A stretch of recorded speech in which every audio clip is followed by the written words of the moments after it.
Bon, on reste au contact de l'eau, mais cette fois dans les bassins. Je ne sais pas si vous êtes amatrice, mais on va découvrir un sport très peu médiatisé, le water polo. La section du cercle Paul Bert de Rennes a été élu meilleur club de Bretagne. Il évolue en National 2, la 3e division française. Coup de projecteur ce soir sur ces joueurs qui doivent lutter autant dans l'eau qu'à l'extérieur pour se faire connaître.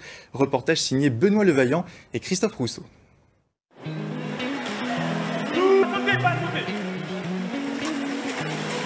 Le water polo, une sorte de mix entre handball et natation.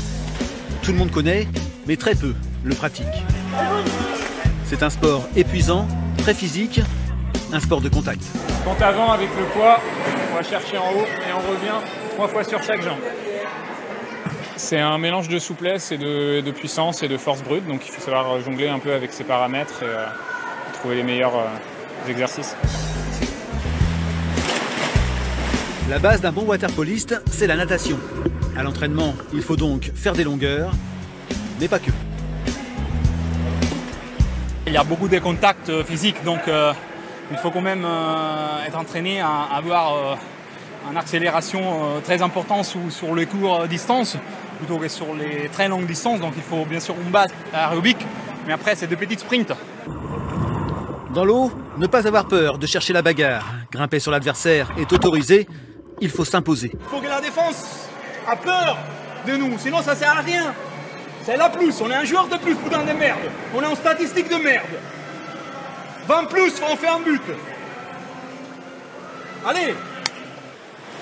À Rennes, le water polo se bat aussi pour trouver une place dans le bassin, 3 soirs par semaine, aux côtés du plongeon ou de la natation synchronisée. C'est la dure loi des sports, dits mineurs. Pourtant, en 1924, le water polo français est sur le toit du monde. Médaille d'or à Paris.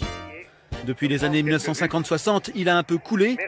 En Bretagne, il prend des formes insolites, comme cette sorte de water basket à Dinard en 1963 pour une émission télévisée. Aujourd'hui, le cercle Paul Bert de Rennes est le meilleur club breton en National 2. Le gardien Kellig est le seul salarié du club. Il entraîne les équipes de jeunes. C'est un sport un peu non reconnu en France, il n'est pas très médiatisé. On va avoir un bassin aussi comme Sud-Bricquigny où il y a 2 mètres de profondeur partout. Si on veut jouer dans une petite piscine aux alentours de l'agglomération rennaise, c'est des piscines où il y a pied dans la moitié et il y a 1,80 m de l'autre. Donc du coup, c'est plus compliqué. Ouais. Budget du club, autour de 55 000 €. Pour le président, il faut garder la tête froide et à l'endroit pour aller mendier quelques sous chez les partenaires privés, entre 2 entraînements et le travail perso. Les galères de déplacement, il connaît. Exemple, pour aller à Toulouse. On loue un véhicule à Super U ou ailleurs. On part 7 h le matin le samedi pour arriver vers 14-15 h, le temps de manger et de marcher. Après, on va s'échauffer gentiment à côté de la piscine. Après, on va s'entraîner 1 heure avant le match. On fait le match. De fait, de la distance, on est obligé de dormir à l'hôtel. On ne va pas rentrer dans la nuit après un match de water polo, ça serait inconscient. Donc on dort à l'hôtel. Pas trop cher si possible. Et on rentre au petit matin, voilà. Le water polo, un sport auquel tu donnes tout, mais qui ne te rend pas grand-chose. Il faut être passionné, résume le joueur président, avant de quitter la piscine. Seul, tout un symbole.